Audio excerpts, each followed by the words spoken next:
The 1970s was a time for individual expression, whether you were talking about fashion, ideas, or even your Christmas tree.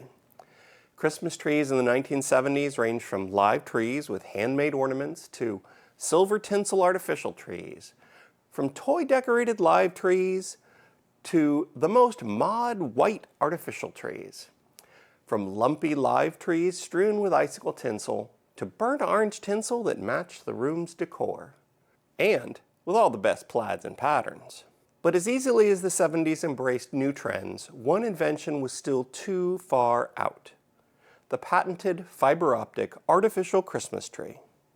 Let me tell you about the 71-year-old guy who invented it, and stick around for my takeaway about why it didn't catch on in the disco ball-loving 1970s. I'm Matt Lapple, a registered patent attorney and historian, and this is Inventing History, because history isn't just made, it is invented. Fiber optic artificial Christmas trees. They were invented in the early 1970s, but they didn't catch on until the 1990s. Why? To get the full story, you have to start with Albert Sadaka, who the New York Times called the man who lit up Christmas. Albert was born in 1901. As a boy, he immigrated from Spain to New York City. And at the ripe old age of 16, Albert was selling battery-powered Christmas light sets in New York City. Now, electric Christmas light sets had been commercialized in 1901 by General Electric, but they weren't very popular. Traditionalists still preferred to use candles. But electric light sales really caught fire in 1917. You guessed it, sales got a boost that year because of a deadly candlelit Christmas tree fire in a New York City home that made huge news nationwide. By 1920, electric Christmas tree lights were really popular. The light sets, which were then called outfits, were of a limited length, usually only 8 to 12 bulbs. And because there was no easy way to connect them together, that meant that any given house was unlikely to get more than one string to work at a time. In 1924, the U.S. Patent Office issued an interconnection patent for an invention that allowed several 8-socket strings of lights to be connected together. Albert's Lighting Company, along with some of his competitors, licensed that patent. Within a year, Albert himself organized about 15 small licensees into a trade organization called the National Outfit Manufacturers Association. It was so successful in promoting the new light strings that they later reorganized into a single company that called itself NOMA. From the 1930s to the 1950s, NOMA was the most successful maker of Christmas light sets in the world. That was under the leadership of the Sadaka brothers. First Albert, and then his brother Henry. NOMA inventions improved the safety of electric Christmas lights in several ways. NOMA introduced successful parallel wired light sets to make them safer for indoor use in 1934. By 1940, NOMA made all rubber cords a thing, thus reducing chances of sparking. And in 1951, safety plugs were fused under NOMA leadership, preventing dangerous electrical overloads that could cause fires. During this time, NOMA also pioneered new types of Christmas lights, like the iconic bubble lights, which were introduced in 1946. But imitation follows innovation, right? In the late 50s and the early 60s, cheaper foreign-made light sets flooded the market. And customers were beginning to prefer the new smaller mini lights over the more traditional C9-sized bulbs that NOMA specialized in. These changes drove NOMA sales off a cliff. In 1965, Albert's company was in bankruptcy. And after that, NOMA limped along but never regained its leadership position. In the early 1970s, desperate to save his company, Albert developed another idea. Maybe he could revolutionize 1970s Christmas tree lights the same way he had in the 1920s? On October 16, 1973, Albert received U.S. patent number 3766376 for an artificial Christmas tree illuminated by optic fiber sprays. Albert's new artificial Christmas tree had optical fibers threaded throughout the branches so that the tips of the branches were covered with beautiful sprays of color-changing lights. The tree was mounted on a base, and all the fibers led down into it. The base concealed a lamp and reflector, which concentrated light toward the ends of the optical fiber bundles. Set between the light and the optical fiber bundles was a translucent color wheel. The color wheel was divided into different colors and rotated slowly by an electric motor, so that the light shining upward and into the optical fiber bundles would change color. This color-changing light was transmitted through the optical fibers and lit up the tips of the fibers up in the artificial Christmas tree. Noma Worldwide, the latest version of Albert's company, launched the fiber optic artificial Christmas tree in time for the 1971 Christmas season. It was shockingly beautiful. Personally, I love the look of these fiber optically lit trees. But it wasn't a commercial success. And it didn't save Noma.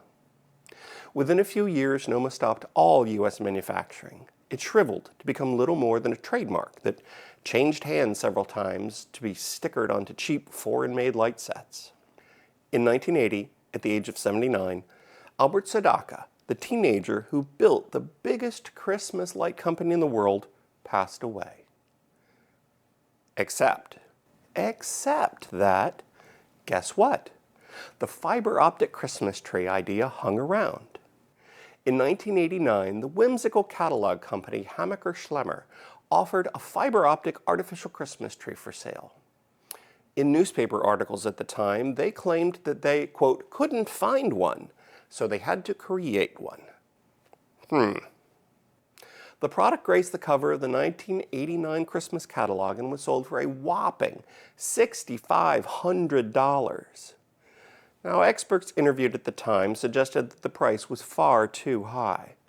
But at the end of the 1980s, fiber optic communications had crept into the collective lexicon to describe the newest advancement in long-distance telephone tech. A pin drop. Got it? Loud and clear. That was a pin? So call now. Find out more and save with US Sprint, where every fiber optic call sounds like you're right next door. So Hammacher marketed their tree as a new, high-tech product. Guess what? It worked. Fiber optic trees started appearing in store displays and affluent homes. As the price of optical fibers fell dramatically in the 1990s, the cost of fiber optic artificial Christmas trees also came down. Y2K saw the swirling color trees become even more popular. Many Gen Xers and millennials have great memories of Christmas mornings at Grandma's house around a tree with swirling color-changing fiber optically lit branches. Today, you can get a really lovely 7-foot-tall fiber optic artificial Christmas tree at the Orange Big Box store for only $113. So, a somewhat better price than the $6,500 version from 1989. You can also buy a very fancy fiber optic tree that has its lighting change color coordinated to your selection of music from, you guessed it, Hammacher Schlemmer.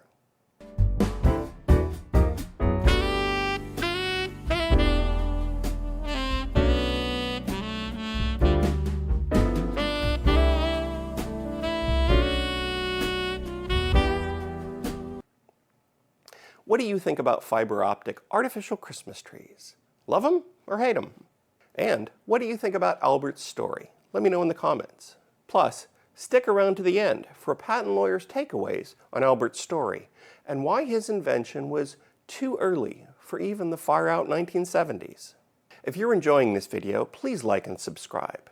And check out our Inventing History t-shirt with our logo on the front and an image from Albert's fiber optic Christmas tree patent on the back. So here are my takeaways. Albert Sadaka was a shrewd businessman. He was also at heart an inventor. Some of his patent inventions came perfectly timed to turn a profit. Others, like the fiber optic Christmas tree, arrived just a little bit too early. The market wasn't ready for it yet. The underlying technology, which was a reliable optical fiber, was only a few years old at the time. That meant that the fiber was really expensive per foot. So weaving fiber optic sprays throughout something as large as an artificial Christmas tree made a product that the average consumer just couldn't afford. It wasn't until the 1990s and early 2000s that the bulk plastic optical fiber became cheap enough that it made sense to put in a pre-lit artificial Christmas tree. And by then, Albert's patent had expired. It's disappointing, but I've seen it before. Sometimes, like Albert, an inventor is just ahead of their time. Some inventions just come too early to ever make a profit for their inventor. There is so much that is outside of the inventor's control, like the cost of a new high-tech material that you're using in your invention.